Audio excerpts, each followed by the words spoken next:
Now, so I'm gonna do the same thing now. Neuro, too many neuro things. Okay, installing Docker. Thank you, Linux. Okay, so sorry, I kind of mangled the URL. The top of the screen. This is not your eyesight kind of going away. It's just a piece of film on the board that makes everything look blurry. I thought I was finally losing it as well. Okay. If you run into any problems, let me know. I'm here to help. But we have to get through this rather boring bit to begin with.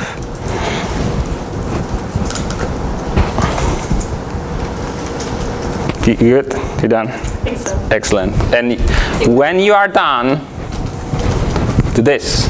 Docker pull bit space. Have you tried this?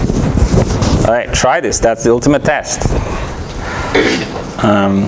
So if you're done installing, there's this when it's finished section, and it tells you to do two things: give Docker access to your hard drives, and type this command in the terminal to A, test whether everything is working, and B, download things we're gonna use in a few minutes.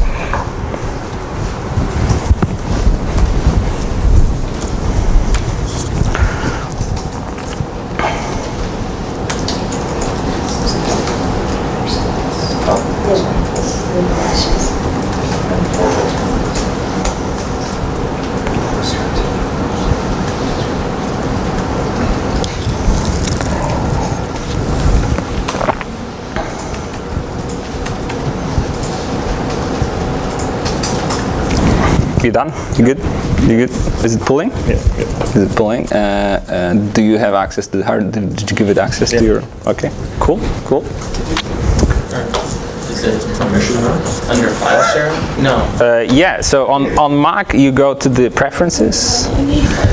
Yeah, and here. So it's this. It's this. It's this. So whatever you're gonna use inside the containers have to be under those folders. Okay. Yes, sir. I can help if anybody needs help. So just raise your hand if you're running into issues.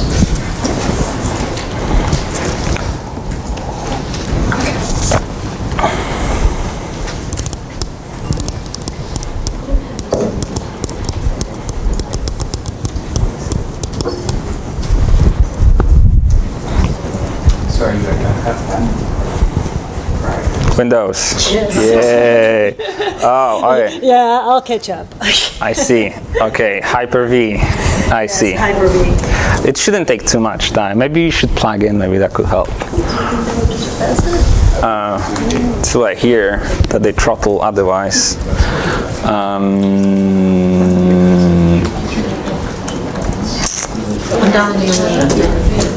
Faster. I think you would have to. There's a plug there. I think you would have to move, unfortunately. Well, oh yeah, I forgot my dongle. Charger. Oh yeah. I'll catch up. I'll just listen. All right. Max hypervisor. I think it's either or. So Hey. if you kind of Who managed to run this command? Who managed to run this? Who's at this stage? Alright. Who's at this stage? Setting up the directs. Maybe. Okay, I should have done the other way around. Yes, of course.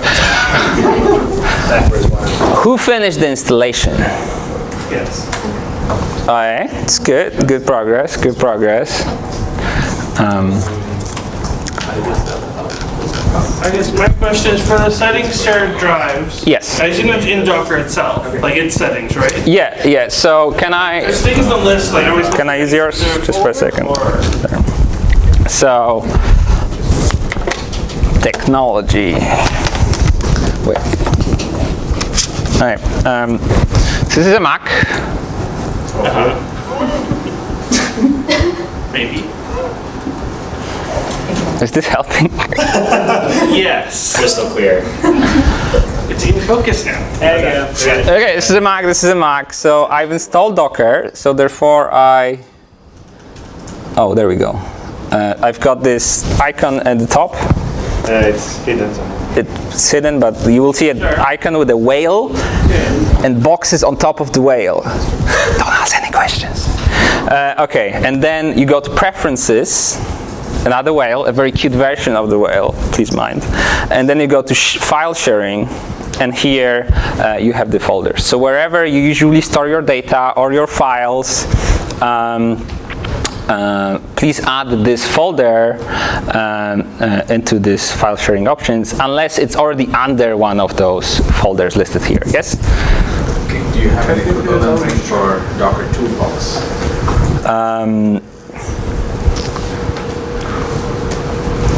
I think it has to be in home. Yeah, it has to be in home.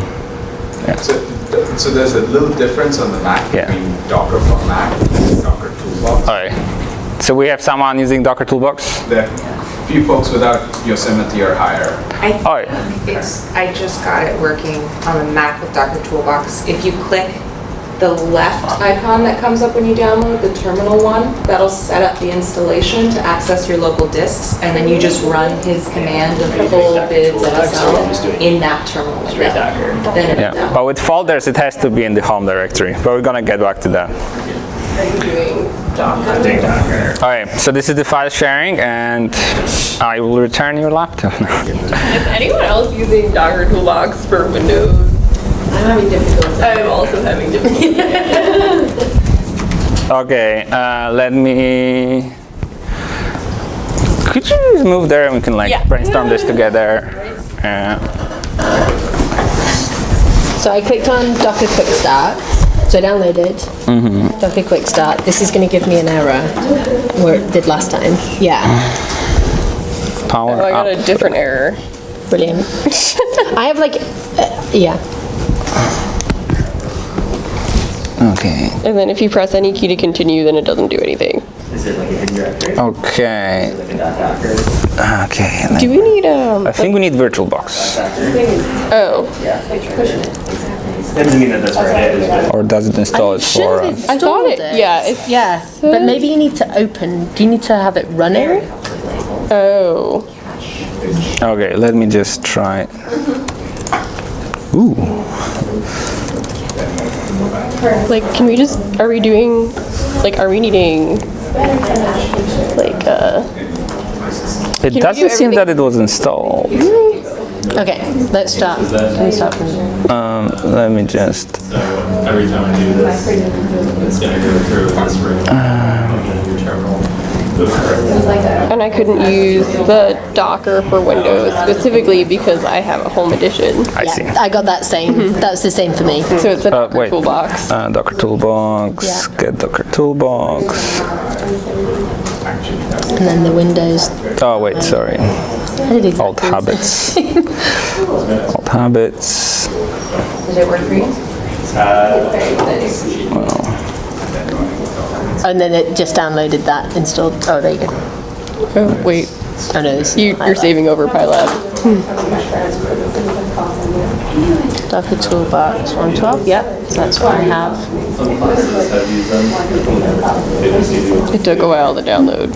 Alright, so you already have You it. already Let me have it. just Yeah. kind of try to reinstall it and see what happens. I have many things on my desk. On the desktop? I think it's, or actually no, it might be downloads. Yeah, downloads. Date modified. Or it's called capital D Docker Toolbox. I think it might have been the desktop, actually. but you see you're doing Docker. Docker, it was up there. It did not get the fun way out.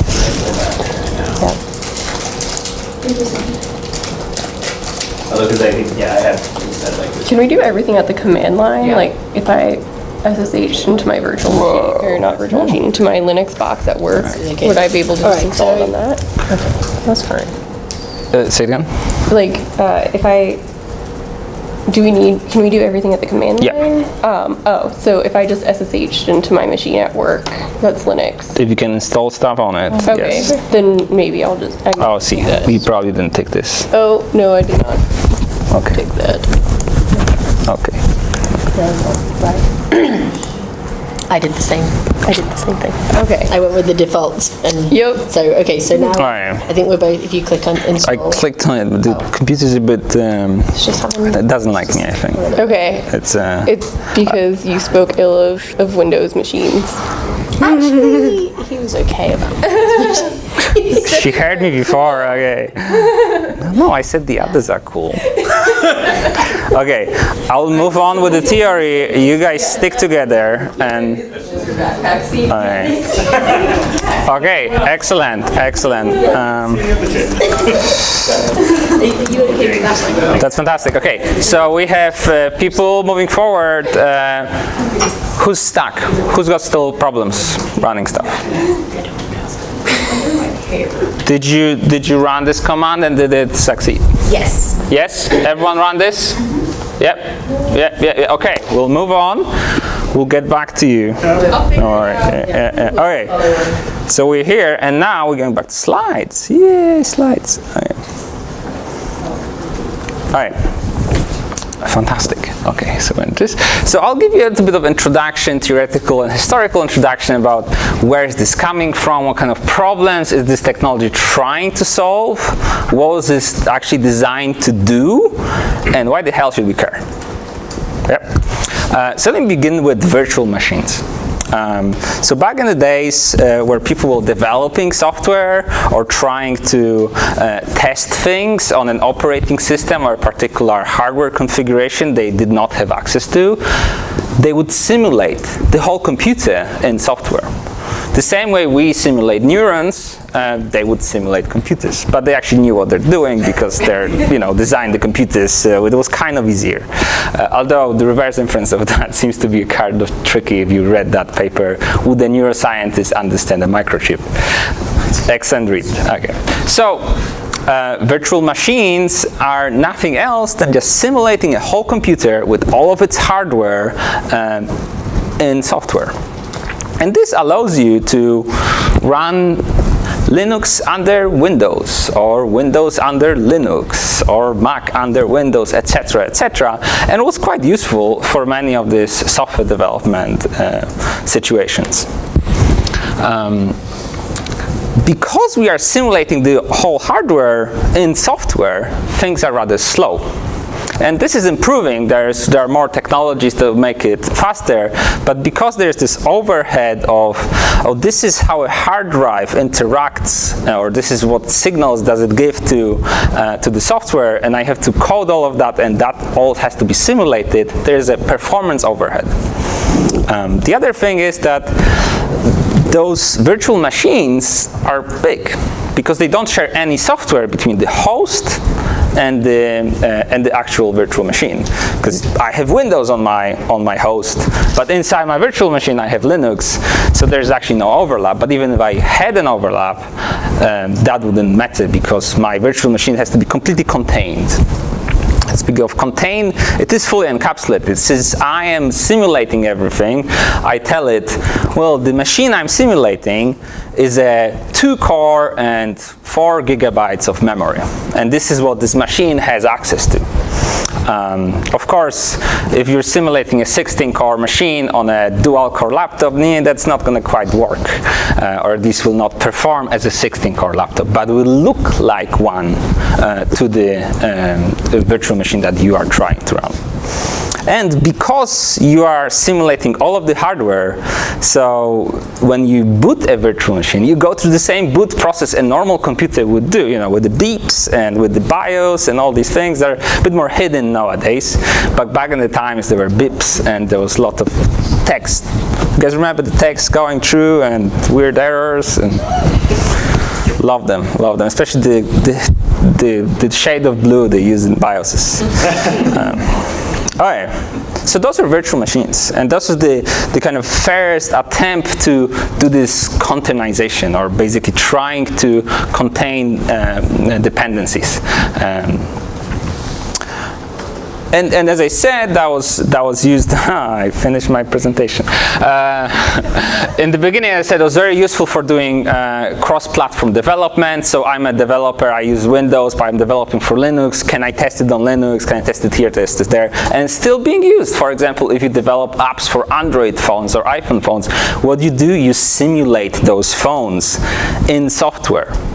And guess what? They're slow. And they're also useful for other uses. And in bioinformatics, a few years ago, the bioinformatics community started using those, or there were some attempts or proposals to use them to capture the dependencies of a particular pipeline to make things more reproducible. They didn't quite catch on. I'll add this reference later, so it's all going to be there.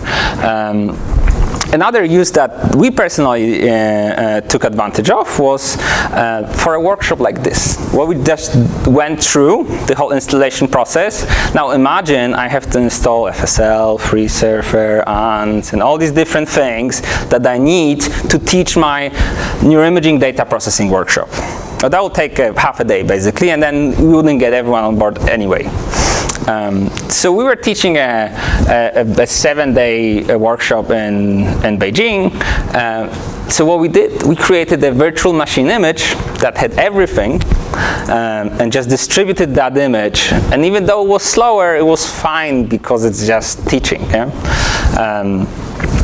So that's an interesting way of distributing software stacks with graphical user interfaces, because you basically get the window, which is the desktop of the operating system you use. And also some schedulers for high-performance computers or clusters do support virtual machines. Condor HD, anyone heard about Condor? It's good. It's probably going to move on then. Anyway, it's being used for some things in supercomputers, but again, performance hits. So there's a problem with performance. Okay. Okay. But things started changing a little bit in the industry. Basically, we went from, if I'm providing a service on the internet, I buy the hardware, I host the hardware, we install stuff on this hardware, and then it runs, to compute being a commodity, or basically like water in your tap. Basically now you can quite easily rent a virtual computer in the cloud. And it's cheap, you're billed by the hour, and it's very robust, it scales a lot. You probably heard about Amazon Cloud or cloud in general. It doesn't refer to atmospheric phenomena anymore, it's just compute. And because this became much more prevalent, there was need for ease of taking environments and putting them on your computer. Basically, installing all of the software I need to run my HTTP server, to start hosting Twitter on a new machine overnight, or add more machines to provide Twitter because I've got so many more followers or something. Users, yes, users. And because of that, there was a need for technologies to basically be able to provision those new computers. And also in this world, a lot of services are kind of independent, and they act across multiple hosts. So we're talking about, there's a web server, there's a database server, there's a Python code execution server, and things like that. And that little detail will be important a bit later. So the industry had to solve this problem and had to do this efficiently. And the other aspect of this, which I guess you can relate to as well, is there was a bunch of developers developing code for this server that is run somewhere in this miraculous cloud, but they want to test their code in exactly the same environment it will be run later. So there wouldn't be any surprises where they actually push the code to the server and then it breaks because this library had a different version than the one they had installed locally. And that's maybe some of you can relate to if you are developing on your laptop and then you start running something on a cluster. Yeah. How many people, maybe raise of hands, how many people have access to an academic cluster, a high-performance computer? Okay, excellent. So how did they solve it? I mean, there are different solutions, but the one I'm going to talk about are containers. So technically, this is a form of kernel-level virtualization. So what does that mean? Well, picture is worth 1,000 words. So this is how a virtual machine works. You basically got your hardware of your host, that's your laptop, and then you got the operating on the laptop, it could be Windows, Mac, Linux, and then you have some kind of piece of software that simulates a whole new computer. And on top of that, you would have your virtual machines. All funky-dory, but this is kind of slow. So there's a bit of overhead here. Or on the other side, what if all of my virtual machines, let me call them containers from now on, let's just assume that they all use the same kernel as my operating system. If we make that assumption, then I can get rid of this simulating the whole computer, and I can just give access to all of my machines, all of my virtual machines or containers to the kernel.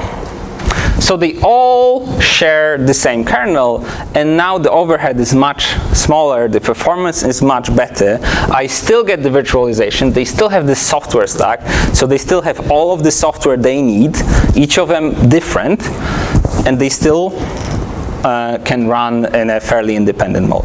It's basically this idea taken to the next stage where everything is a bit more lean. So basically it is like virtual machines, but it's faster and they boot up quicker because you don't have to actually simulate any boot sequence. You just kind of plug it into the kernel that already exists. So you probably heard me say the word kernel quite a lot, and that also means that this technology runs primarily on Linux, and the reason why we are able to use it on a Mac or use it on a Windows machine is because the Docker company put a lot of effort into kind of hiding away all of these problems from you and making it just work. But the principle remains the same. There is a host system and all of the apps share the same kernel and they don't have to simulate any hardware. So that's the principle. And what is Docker? Docker is one of the many implementations of this container framework. It's the most popular and consists of two things. Docker Engine, that's the thing that you guys installed on your machines right now. This is for running the containers. And Docker Hub, which is a centralized web service where Docker images can be shared with other people. So it's very handy because they basically store a shit ton of data for us for free, which is great. Okay, so far so good with the technical things. It's not completely necessary to understand all the details, but if you have any questions, I'm very happy to clarify. All right. So why should we all care? This is, some software geeks running Twitter. Come on, we're here to solve consciousness.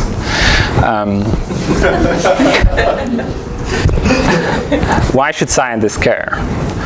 Well, if you're using a set of different tools that have complicated binary dependencies. What do I mean by this?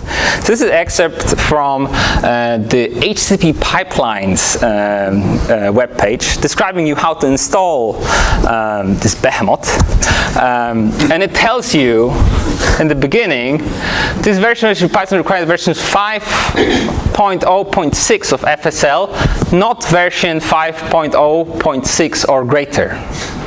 Blah, blah, blah. Version 5.0.7 is broken, doesn't work with this. Okay, that's great. And then we need FreeSurfer, but not FreeSurfer versions 5.3.0, but 5.3.0-HCP. Okay. And there are some other dependencies, but you see where I'm going with this. when you're reusing a lot of software that's out there, which is a common case because reusing saves us time, you would end up having these complicated software stacks that are difficult to install. And they're also difficult to share. So if you have your software stack, you want to give it to your student, you want to give it to your RA, you want to give it to your colleagues so they could run the same things, it's hard because now you have to tell them how to install all these things, and you were trying for the past 6 months to forget that process. Because nightmares and all that. So in other words, all that we're interested in is basically virtual env from Python. Who knows virtual env? Okay, it's like virtual env on steroids, because now I want to capture things that are not only Python, but any binary things. That's great. So that's useful.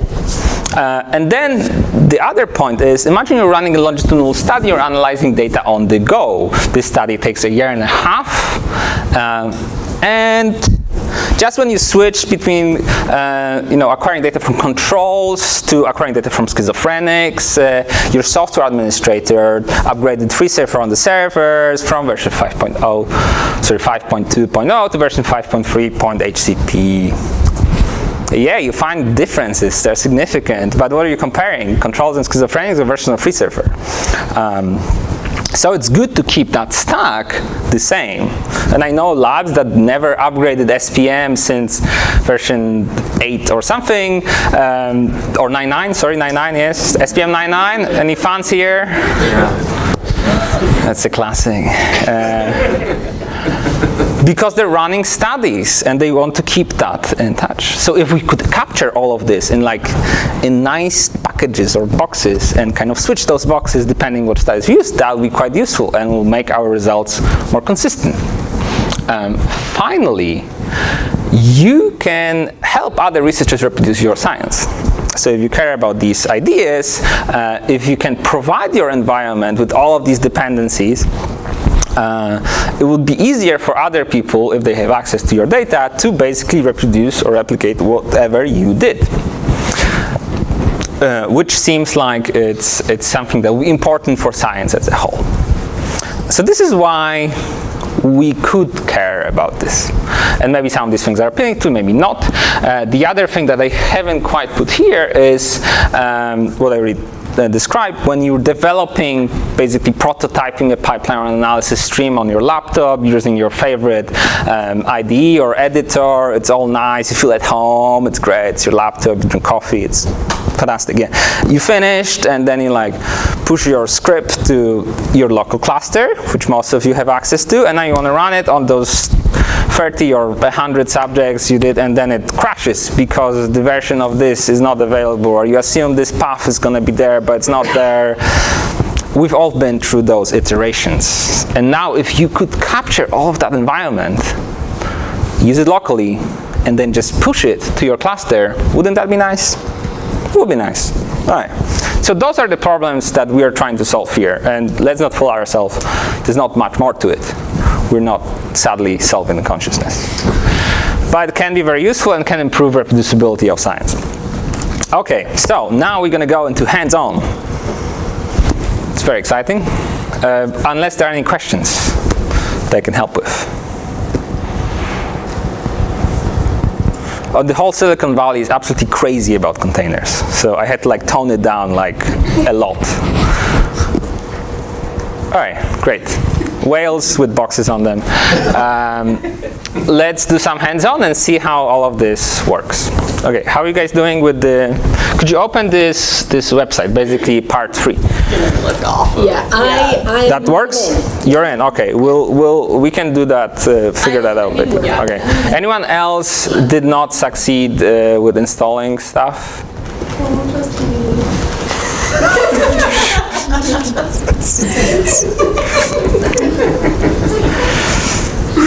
Okay, great.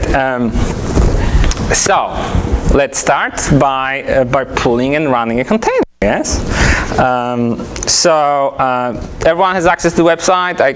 Yes. Okay. So I'm just gonna go and actually do what the website tells me to, because I'm very obedient. All right. Okay. So what we're gonna do now is pull a container. So usually standard way, when you get something from the website, you basically download the file, you put the file in a folder, and you do something with that file. It might be executable, you can run it, you can install some software, maybe it's some data. Here, all of that Docker kind of hides from you. So you tell Docker, hey, I want a container image with that name. And Docker will go to its Docker hub, the central repository, and download that container, or tell you, hey, the container of that name that does not exist, I cannot find it. So this is what we're going to do now. We're going to download the container. Can you guys see this? Can you read it? What have I written in the last line? What have I written in the last line? Last row? Yes. That might have been a bit confusing though. All right, anyway. So, I'm going to create a new folder. I don't need to create any folders, but just actually don't need to create any folders. Okay, so I'm going to do is I'm going to do docker pull and then this label. Yeah. And that's a label, that whole thing with the slash. It's the name of a Docker image. We already did that in step 1, right? Yes. Okay. And what happens if you do it again? Whoa.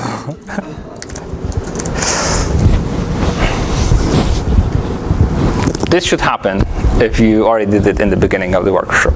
Okay. It will basically go to Docker Hub and see, is there a new version? Give me a new version. And Docker Hub will tell you, you got a new version, go away. And this will be it. So nothing will be downloaded again. It's all cached on your computer. And it's important because you can accrue a lot of images and they can kind of eat up your hard drive, which we can talk about later if we have time. Okay. Can I just clarify that? If we close down this instance of Docker and reopened it, you'd still get that? Yes. Yes, I can reboot my machine, which I'm not going to do because we talked about rebooting being slow quite a bit, and I will have access to all of my images. But some things will disappear, which is going to be in the next stage. Right. So we've got the container. Where does it come from? It comes from Docker Hub. So if you go to that nifty link, this is the page describing this container.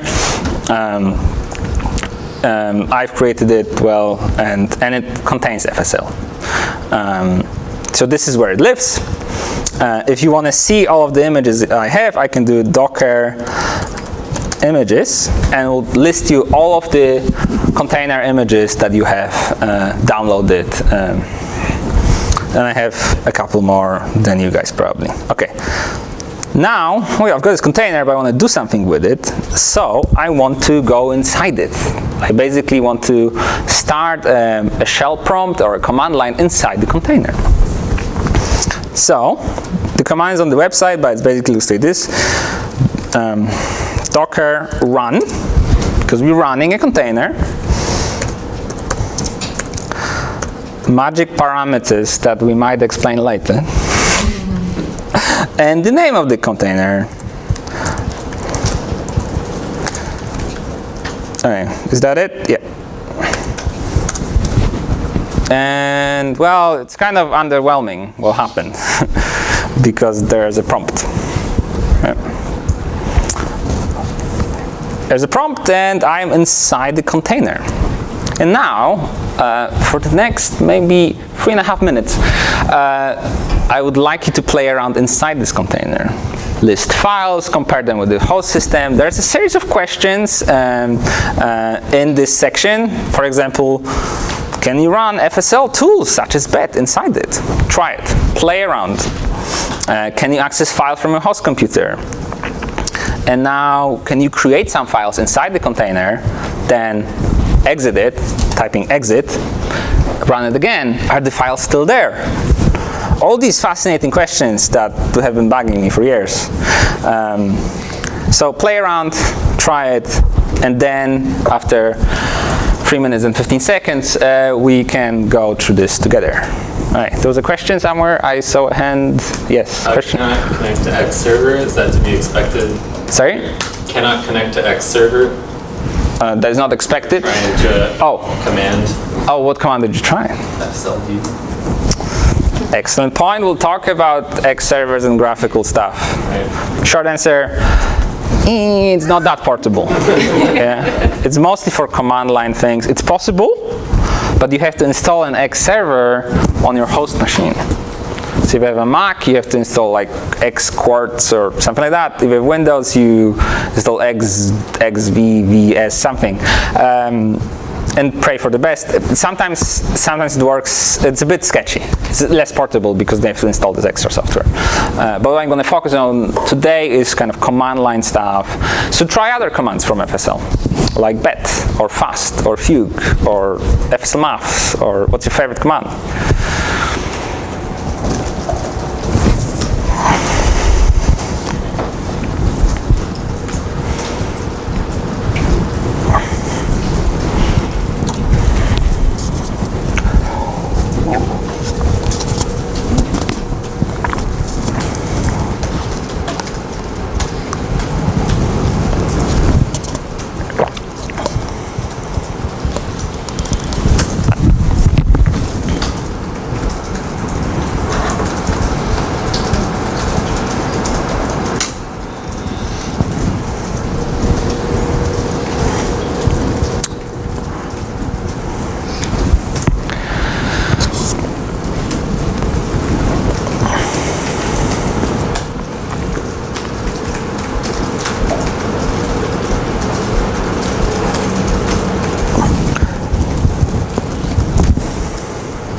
Hey, how are you guys doing? We're kind of running behind, so I'm just gonna go through those things with you, or actually ask you to answer these questions for me. So, what users are you inside the container? What user are you inside the container? Root. What users were you outside of the container? Not root. Not root. Funny, huh? Yes. So it changes the user. You're a different user inside the container. Can you run FSL tools inside the container? Yes. Could you run them outside of the container? Some maybe, most not. So suddenly we've got access to FSL. It was like that. Pretty cool. And you can do that for other pieces of software. There are Docker images for lots of different things. Okay, can you access files from your host computer? Could you try like looking at are actually the folders inside your container, do they look like the folders outside of the container? No, it's completely encapsulated, it's a different place. It's like, what's the name, Alice Wonderland, and through the looking something. What if you can create files inside the container? Did you try? Touch something or like create, make clear, and then you got outside of it, and then you like go inside back, and they're like, "Where's my thesis?" It's not there. And this is because we are running containers with the --rm flag, which basically means they're ephemeral. Basically, if I exit the container, it's removed. The image stays. So container is an instance of an image. So it's basically a child of an image. So I run stuff in it, but when I exit, everything is removed. But we will get around that very soon. Okay, and I asked whether there's the -data folder inside it. Is there a -data folder inside it? No. Okay, and that's important for the next step, accessing local files, because that's what we want. Like I can run bet, but my data is not there. That's useless, yes? But maybe I have some data on my hard drive and I want to run FSL tools on it. Okay, so We need some nifty files for this exercise. So I would like you to create the folder in your local machine, probably somewhere in the home directory. That's the safest place to do it. So you just do this.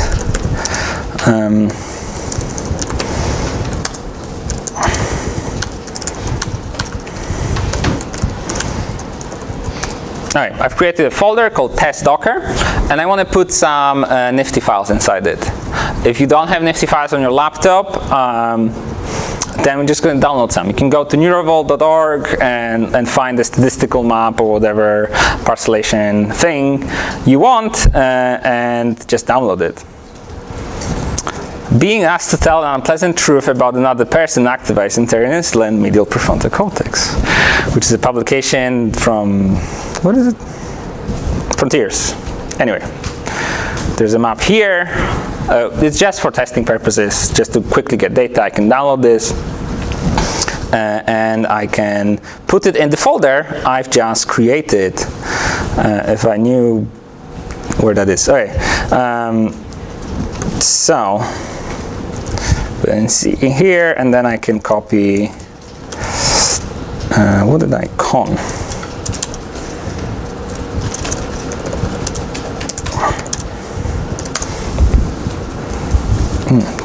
Okay.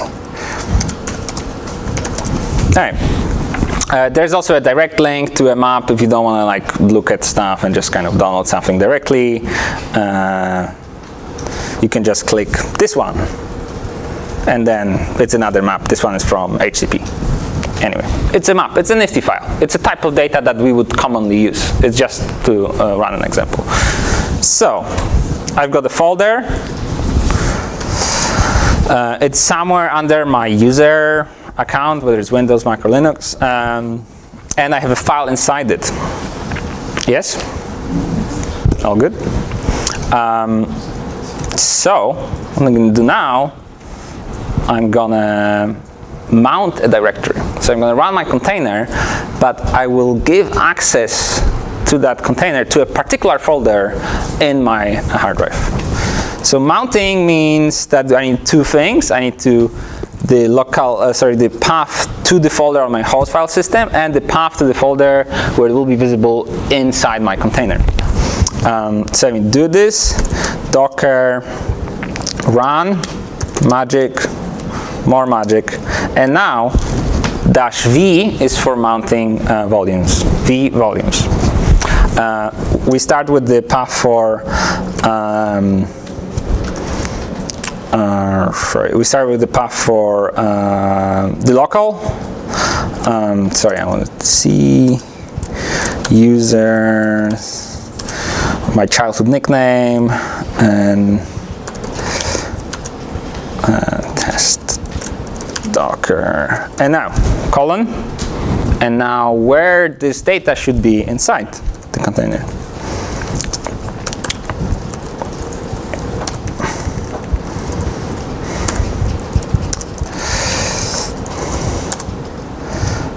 Okay, why did this work? Let me I'm just abusing a console here. All right. Woo, Windows, we love Windows.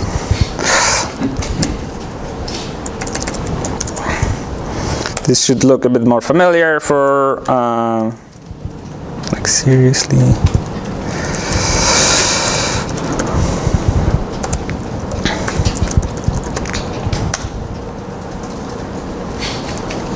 I was able to do it with the scanner. It's lowercase for the drive letter, using the. And also colons and things. Okay, that works. Sorry, a bit of typos. So, so again, this is where the data lives on my host file system. This is where the data will be available inside the container. Let me try this. Data. The file is there. Excellent. So, can I run stuff on it? I got FSL maths. I can smooth the hell out of this map, which is what we like, I guess. Note that you don't have access to anything else, anything that you haven't explicitly mounted. So I'm just gonna run this little command, and there we go.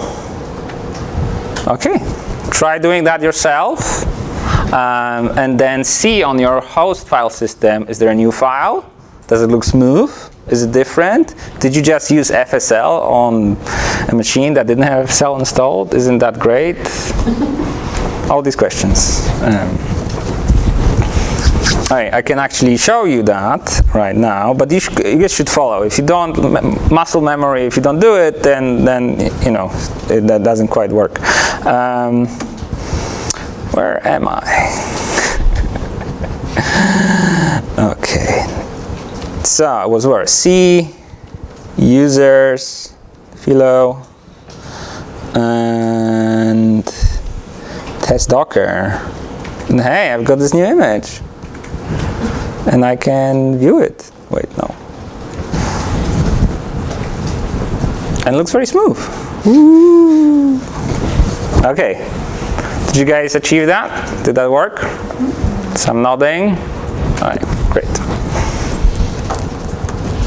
So, this is pretty cool. The take-home message is I can pull software, I can go inside it, I can run things inside it, I can incorporate it into my scripts. So I can basically write a script on my host file system that will like run things inside Docker containers. Very convenient. But I have to give access to particular folders because the containers are ephemeral. At least that's how I recommend using them. Okay, there are some. Like the mount point is not ephemeral, right? Like no. Anything you do on the host. So I can do also this. So if I don't put any parameters at the very end, I'll just go to the shell.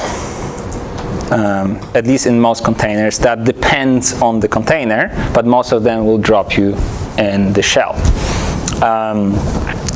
But I can actually provide arguments to the shell execution. So I can do this, and that will run bet inside my container and then exit. And then I'm back in my host system, yeah? So that is very convenient if you're running a bunch of scripts or you want to like iterate over stuff by running bet inside the container on your local files. Yep. Okay, we have 5 minutes. And I've got 2 more topics to go through. Is Ariel here? All right, well, I guess we can overrun. So we have 2 topics. One is creating Docker images, and the other one is running Docker images on your local cluster. Out of the 2, which ones you care more about? So one is creating your own images. Hands up for creating your own images. 1, 2, 3, 4, 5, 6, 7. Okay. And the other one's running Docker images on a cluster. 1, 2, 3, 4, 5, 6, 7. Hey, let's try to do both. Okay, that's great. Okay. I'm not able to. Okay. Was there something about upper and lower cases being? Yeah, it depends if you're going to use like Unix style. All right, let me have a look. Sorry. Okay, try running this inside PowerShell or CMD. Okay. Right, and use like standard Windows paths, yeah. Okay. And that will work. Okay, cool. And we're gonna quickly go to the making Docker. Wow, spelling, very much spelling. All right. So, yeah. Okay, cool. So we're gonna make a very simple image, which will be based on this image. So in Docker, images can inherit from other images. So I can say, I want just build on top of this whole FSL thing. I'm just gonna add Python to it. Convenient, yeah? And for that, I have to create a recipe file called Docker file. It basically tells you what are you basing your image on and what stuff do you want to add. We're going to write a very simple one. For that, I need to create a folder. And that's very important. So I create a folder, I go to this folder.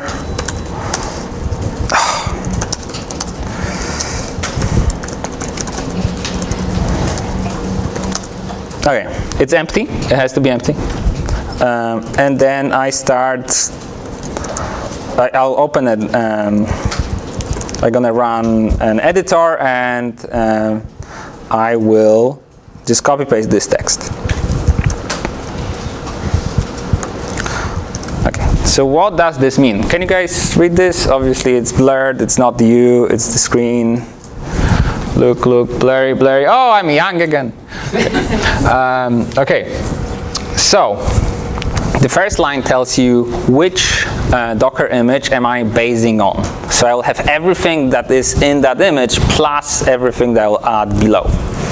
Yep. So I'm going to base it on the image we already have to save time, and because I want FSL with Python 3.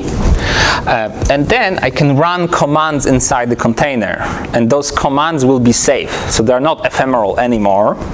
They will be safe, and they will create a new image. I can run multiple commands. It's a very simple example. I can run many of them, installing different software. This image is based on Ubuntu, so I'll use apt-get. There are images based on CentOS. There's image based on Alaska Linux, no, Alpine Linux, sorry, and other, Red Hats and different flavors of Linux, and all of them will have different installation commands. Choose whatever you're familiar with. That's the beauty of Docker. It doesn't force you to use a single distribution. You can do whatever you want. I decided to install Python using apt-get, but I could have just downloaded Miniconda and used that. I could do that. I'm free to add here whatever I want, and it will be saved. You're root, which is why you're just able to issue these commands without... Yeah, and I am root, so I don't have to do any sudo, anything like that. Inside the container, I'm the king of my castle. Okay, so we have that file. Please follow on and create the file, an empty folder, copy those lines.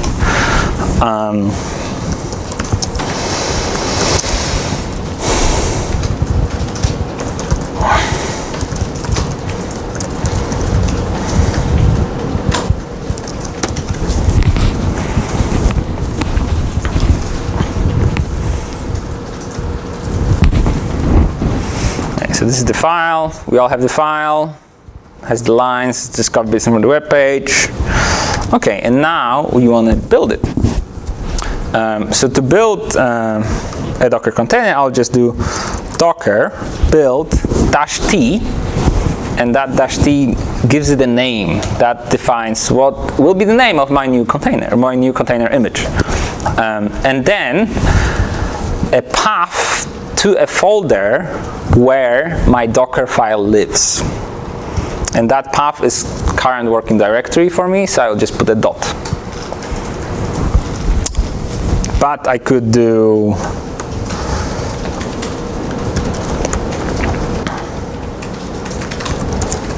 this as well. It's basically where the Docker file is.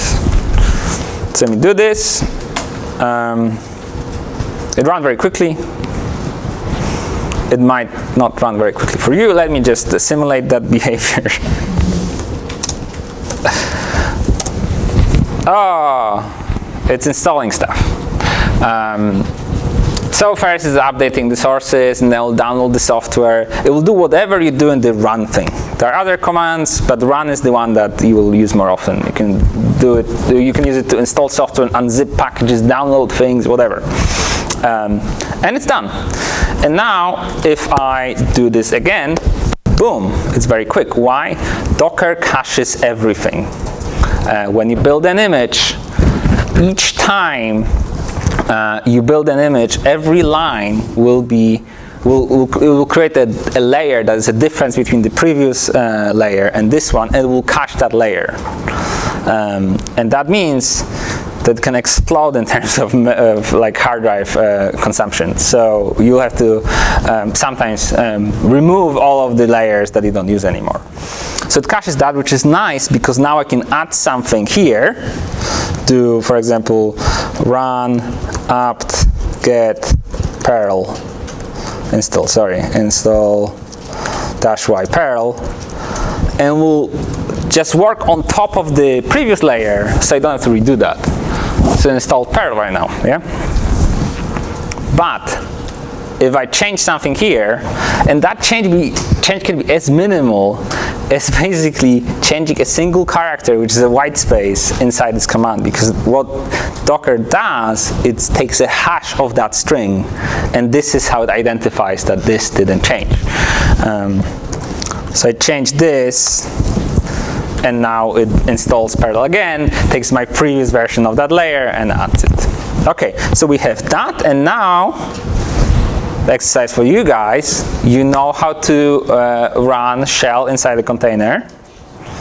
Can you run Python 3 inside our brand new, fantastic, excellent, top of the notch, above average Python with FSL container? Can you do that?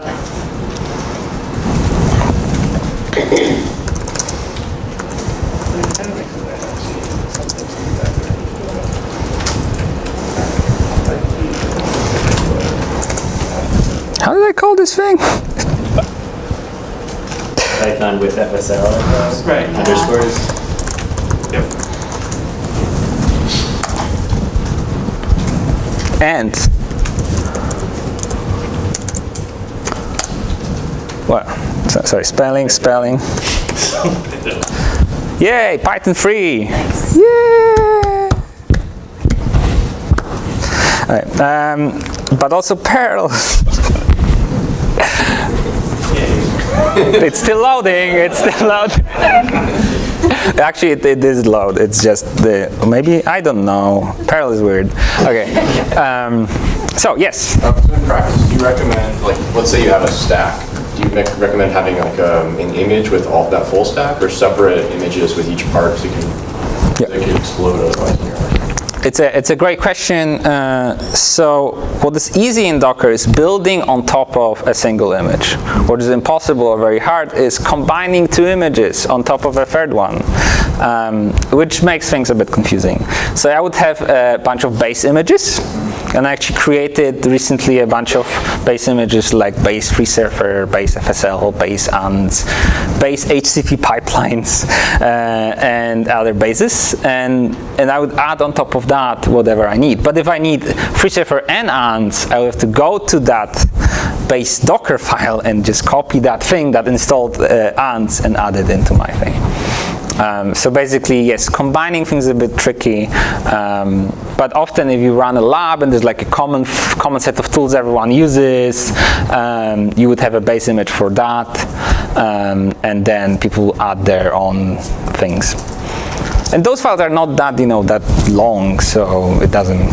Sorry, yes. I guess kind of along those lines, just trying to figure out how this would work in practice. So you would go and get kind of the main program, which would already have been created as a container. And then you would kind of add on to it and create images. What happens if you're making a piece of software and you want to actually deploy it and create your own container? Or is that super, no one does that? Sorry, I don't quite understood. Let me just kind of walk through it. So we just created our own container image. Okay. But based on another image, yeah. Based on the other image. So if you don't have another image to base it off of? You can base on something very, very generic, like Ubuntu Trusty. Yeah, it's just like a base Linux distribution, doesn't have any FSLs installed. Yes, there are a bunch of those very basic images that are just in Linux distributions that are kind of like stripped down, just bare minimum, install whatever you need. Yes. Can you list of these Docker images somewhere? Yes, everything is on Docker Hub. So that's hub.docker.com, and there are thousands upon thousands of images here. If I search for, what should I search for?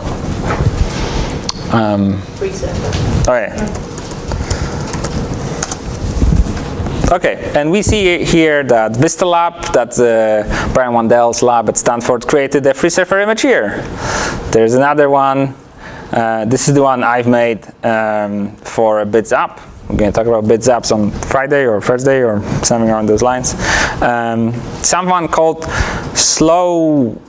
VAC called another image, etc., etc. Basically, everyone can create an image, and you can find images here. But there are some images but that are a bit more important. For example, let's do Ubuntu.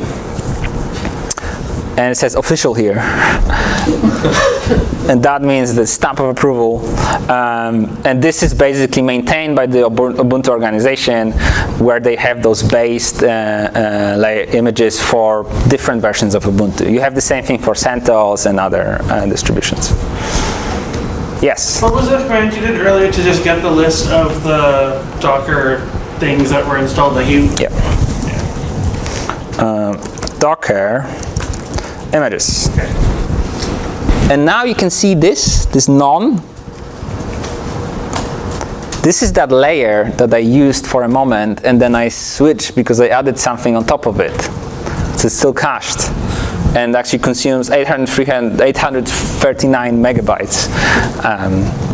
But there are ways to clean this up. I'm not going to go into those details because we're already over time. Okay. Just as a random comment, because either I'm confused with something or maybe it just ends up being a bad example. I tried running the base FSL after I made the FSL with Python. And Python 3, the same version seemed to be there. Oh. Ooh. So either I did something that doesn't make sense, or... Let me just try. I actually never checked the Python 3 is in the base image. It's the exact same version and... Like, woo! Maybe install something more exotic and test that. Like, it obviously got bigger, but it seemed to be that. Yeah, that.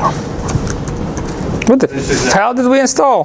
So you added 20-some megs of something. Yeah, maybe this is just not a great example. Okay. Or maybe it was already there. Okay. Let's do something else. Pip is not there. Well, they had it 3. Or is pip 3 separate from normal pip? Okay. Yeah. So pip is not there. Just to tell you, I take it very personally. You telling me I was just calling all of you here? You calling me Donald Trump? Okay. Let's build this again. Okay. We're adding pip 3, and we'll see what the pip 3 is in there. If it is, you buy me a beer. If it's not... It also needs to not be in the base image. You checked that already? We just checked that. We just checked that. But will it The beer is all... still not be in the base, right? We'll check that. We'll check that. I appreciate... This is a true scientist. He questions everything.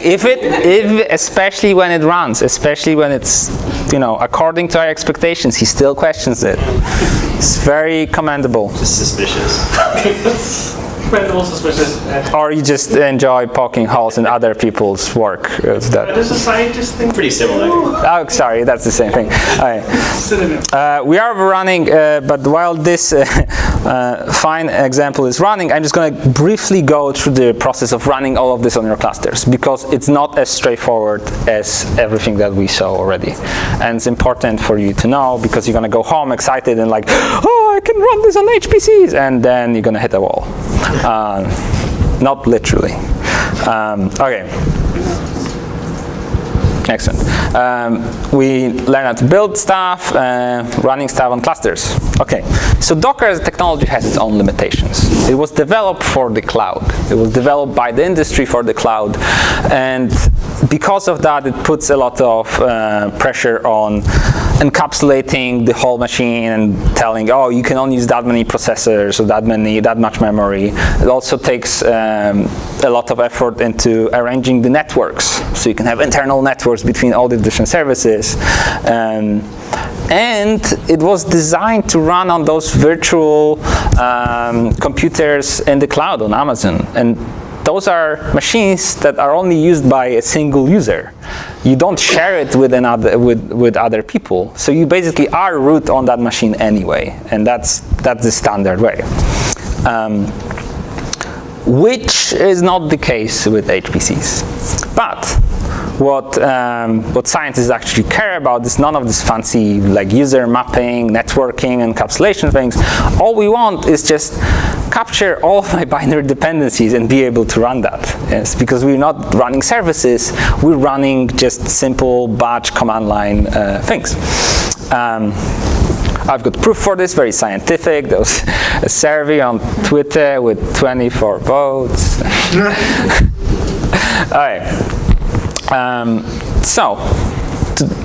Because of those reasons, Docker is very uncommon to be installed on high-performance computers because it requires a modern version of the kernel to provide all these features, and many clusters are stuck with rather older kernel versions. And because Docker, being able to use Docker even if you're not root, is almost equivalent to being root. You can elevate your permissions and basically become root, which is a big no-no for multi-tenant, multi-user machines like high-performance computers. So your admins will come back to you when you request Docker being installed and tell you, no can do. And then you're going to be like, well, I learned all this stuff for nothing. This is just useless. Chris, give me my life back. And at least an hour and 10 minutes of it. But there's another container technology called Singularity that basically focuses from the first day of its design to solve our problem, just capturing the dependencies, and does not deal with all of these other things that the industry needs, but we don't care about. And because of that, it has much lower dependencies. It works on legacy kernels. It doesn't do user mapping, so inside the container you're the same user you were outside of it, and it's much easier sell for cluster admins to actually install it. And that's why there are many more clusters using Singularity than Docker, although there are still a handful of them around the world, but this number is growing. We have one there's one in Berkeley, there's one in Stanford, there's one in UCSD, and maybe soon when you talk to your admins, it will be also installed on your clusters. So this is the basic theory, and I'll quickly walk you through how we actually do this, how we use Singularity. So it's a process. Basically, I can take the containers I developed and built in Docker. I tested them using Docker on my laptop. All of that works. And now I want to put it on my cluster. First step I need to do, I need to convert it to Singularity. And there's a simple command which actually uses Docker to do the conversion. You don't have to install any software because it's all using the same principles. I'm just pull the Docker to Singularity converter from Docker Hub, and I just don't have to install anything. And that command is over here.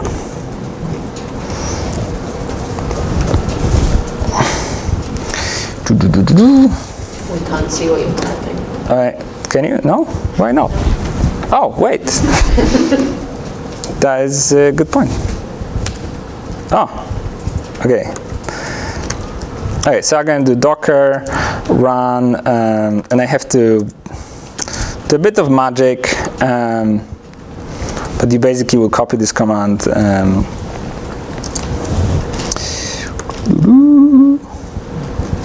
So this is where I tell it where to put my converted image. And then more magic switches. This is the name of the converter. And finally, this is the name of the image I want to convert. Okay, and this will basically serialize this whole image, creating a single file, a .emg file, that will be quite big depending on how big your container was. And you can take that file and copy it to your cluster. And it's important that you have to do the conversion locally, because Docker is probably not installed on your cluster. And that's the whole reason we're doing this thing. Yeah? So that's the workflow. You create and develop your containers locally, then you convert them to Singularity also locally, and then you copy that file to your cluster. And in the interest of time, I already done this, and this is Sherlock. Not the famous detective, but the cluster on Stanford. And I can go to whatever. Scratch users It's me, and I have a bunch of images here, and those are the images. Also have this one, FSL with Python, whatever.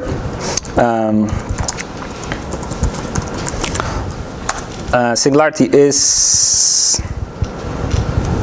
module load. Installed in our cluster, but we have to load it through a module.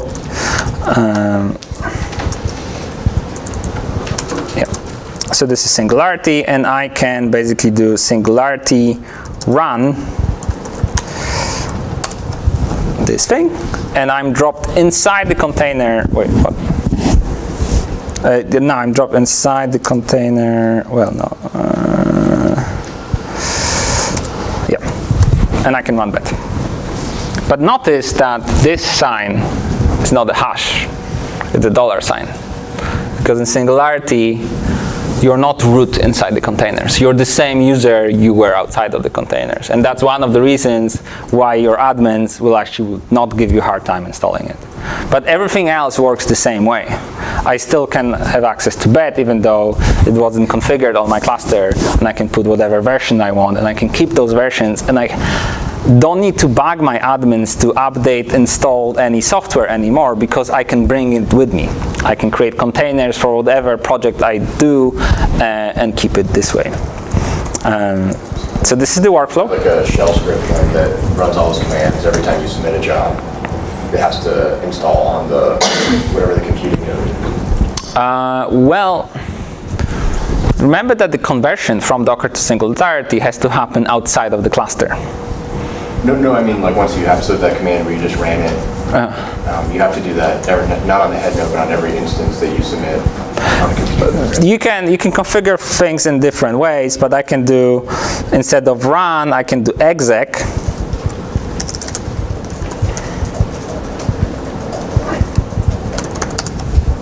And that just works. So you prepend every of your commands with Singularity exec name of your image, and we'll run this command inside the container. Okay, that's cool. So that's how you can bash, like a bash script? Yeah. Okay, so in your workflow, if you want, like, I've got 1,000 free, so if you're exactly. do, I got my one Docker image, yeah, and then just have a batch, yeah, a batching program to like launch the Docker 1,000 times. Yeah. This is the right work on. Yeah, and you can reuse the same image. You don't have to create 1,000 images. Right, no, one image. One image. Oh. Yeah, exactly. Right. So you would just do Singularity exec, path to your .emg file, and then whatever command you want to run inside the container. Let me go back to slides and wrap it up. I'm sorry we overrun, but I hope it was useful.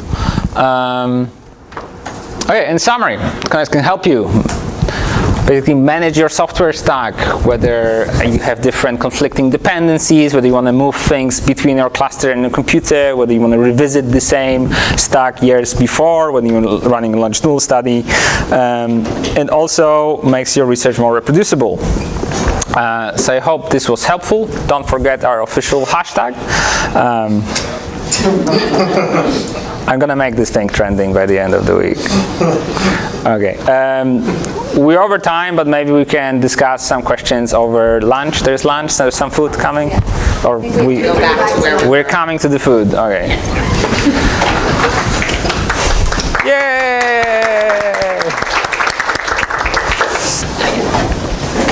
Sorry, you guys have to. Well, then I Slack it. That's true.